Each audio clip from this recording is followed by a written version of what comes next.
Hey, everybody. So, today I'm going to be talking to you about how to have success in this business if you are an introvert or if you have some introverted tendencies. So, first, I have to give you a little backstory because I didn't really realize how introverted I was until I really started digging into personal development and analyzing my fears and my choices and my habits, which is another reason that personal development is so friggin' important, because if you are not aware of the things you need to work on and work through, you can't really progress past those things, right? Um, so for me, if I take it way back to when I was young, I was always the girl that got like severe anxiety from having to give a presentation in front of the class or having to raise my hand and talk. I know that from a young age, it's always felt really uncomfortable for me in specific social situations or around certain people. And there was also that like fear of not being good enough or worrying what others thought that really played into that. And it wasn't really until I became a single mom that I really kind of figured out how introverted I was. Because all of a sudden, like my world of being so like out there and always doing things and always being surrounded by people, drastically changed when I was at home with a baby all the time and working from home. So, digging into personal development really allowed me to see like I'm an introverted, I'm an extroverted introvert, if that makes sense, which I feel like we all have introverted and extroverted characteristics or traits. Some people might perhaps be very introverted, some are very extroverted. But for me, like I really started to get the feel of how introverted I was because I can tell you when I went to my first Super Saturday, I was like 3 months into coaching. I was going by myself. I didn't know anyone. So I already kind of had nerves about that of like, what was it going to be like? What was I going to experience? And I just remember for like 2 days before, and I still get like this before events, as much as I love them, I get kind of like worked up. Like I get anxiety about how things are going to go, about when I'm going to have alone time. Because for me, having solitude and having a little bit of time, like downtime to really fill myself up and get myself grounded, is really important. So I kind of have to like work myself up before I go to events and be ready to just be super social.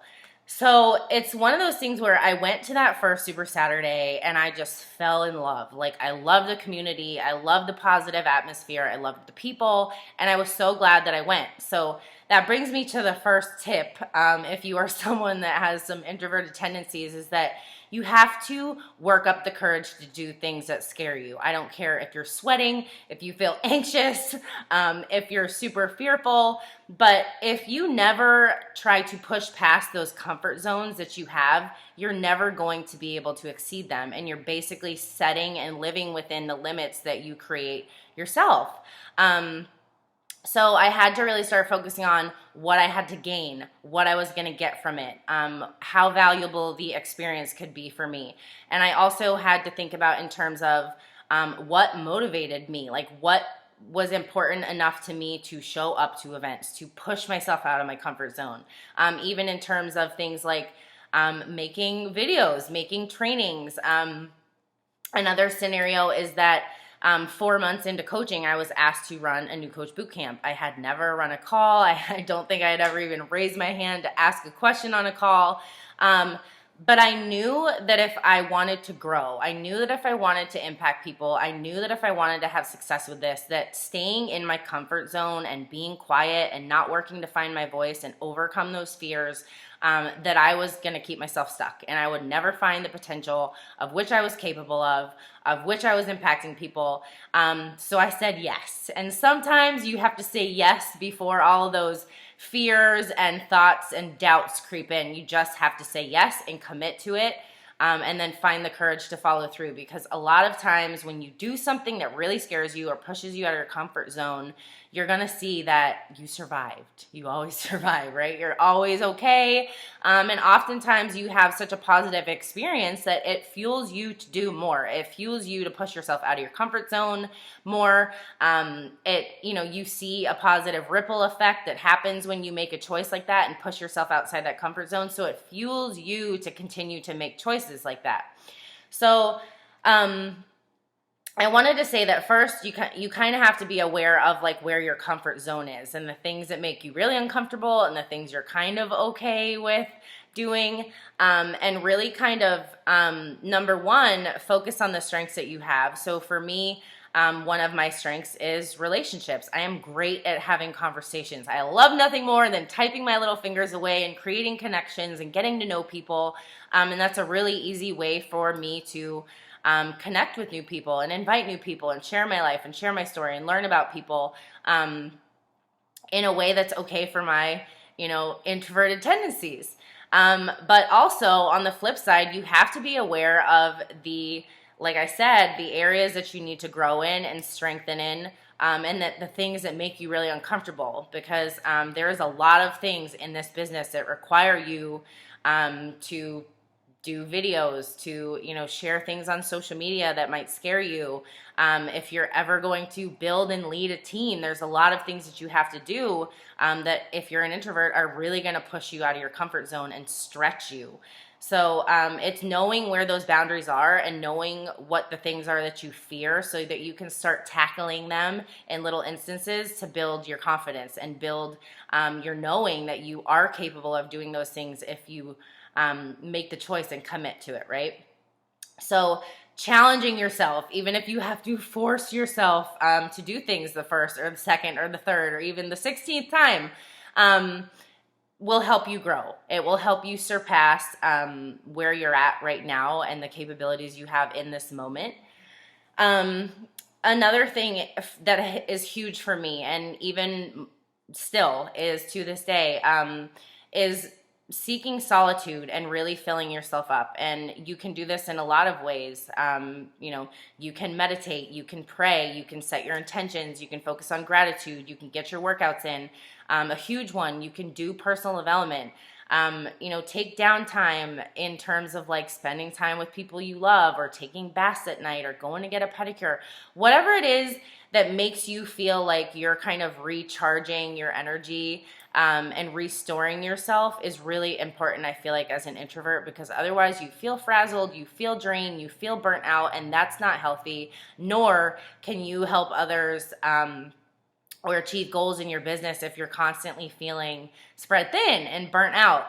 And it's funny because when I go to events, like say when I went to New Leadership Conference or when I went to Leadership this past fall, I know that my 45 minutes or an hour when I have events like that and I go back to my room, that I put on music, I recharge my energy, and I just think about the things that are on my mind and really get myself back in that good place, because that solitude and that refilling yourself is really important when you're an introvert, especially if you want to achieve a high level of performance or goals. The next thing is, and I kind of touched on this before, but you have to have something that motivates you enough to help you push past these fears. Because if you're not really thinking about what the benefit is that you're gonna get or give or that you're gonna achieve by growing past this, a lot of times it's gonna be really easy for you to step back in fear and just say, I'm shy, I'm not comfortable, I don't like doing that, it's just not my thing, I've never been somebody that makes videos or whatever. And if you have a reason, a why, or a vision that motivates you enough, it's gonna be that driving force for you, that when you feel fear or you feel something is really scary or really uncomfortable, that you have to know why it's important to you to do it and just commit to it. Like I said, say, well, I'm gonna do this today because I know XYZ is gonna happen from this and that's important to me and that's why I'm doing it, and just push yourself, push your boundaries. the next thing is that this really is a relationship business. You cannot build a successful Beachbody coaching business without building relationships. So depending on how introverted or extroverted you are, there is different aspects that you're going to have to grow in terms of creating connections, that human connection. Feeling like you can be open and honest with people, feeling like they can do the same with you. So for me, I know that one of, I can say probably the best things even still to this day, helping me kind of bust out of that comfort zone, was really learning to share the hard things and share the vulnerable things and share the things that people emotionally connect to, that allow them to feel connected to me in return. And when I'm having conversations with people, acting like they're someone I've known forever and just kind of ripping off that facade of uncomfortableness, and just being open and embracing the connections that you can make. Because, now I can see that with this, large organization that I built and the team that I have and the challengers that I coach, the connections are just so incredible and so powerful. And if I had just stayed in my little comfort zone, in my bubble of not wanting to share who I was, or not sharing things about me, or sharing my story, or being brave enough to start conversations that matter, or invite people to challenge groups, or share about the coaching opportunity, that I would have never gotten outside that little comfort zone bubble that I lived in. So just really embracing the growth process if you are an introvert and there's a lot of things that scare you, is so important. Because once you start to see and build that inner confidence and see that you are capable of doing these things that scare you, it fuels you to do more. And you're gonna, feel like you've made progress in certain areas, and then you're going to come to another place in your business where every level of your business and every level of your life is going to demand differently of you and require you to do different things. And there's always fears, there's always boundaries. And if we just show up and face those fears and challenge those boundaries and challenge those limits, and make sure that we're filling ourselves up enough so that we have, the best of ourselves to give, you can go wherever you want in this business. You can impact as many people as you want. You can face all the fears that you have one by one by one, and just continue on progressing. So I hope that helps if you are someone that has some introverted tendencies, because, it's when I look back to where I started, I never, ever would have thought that I had the capacity to create a business like I have. But my why was strong, my vision was strong, my desire to impact others was strong. All of the things on my vision board are powerful enough that every fear I've faced and every uncomfortable feeling I've had, and still have to this day, are worth overcoming, because I know the purpose and the reason behind it. So I hope that helps you guys. If you have questions, leave them in the comments. Talk to you later. Bye.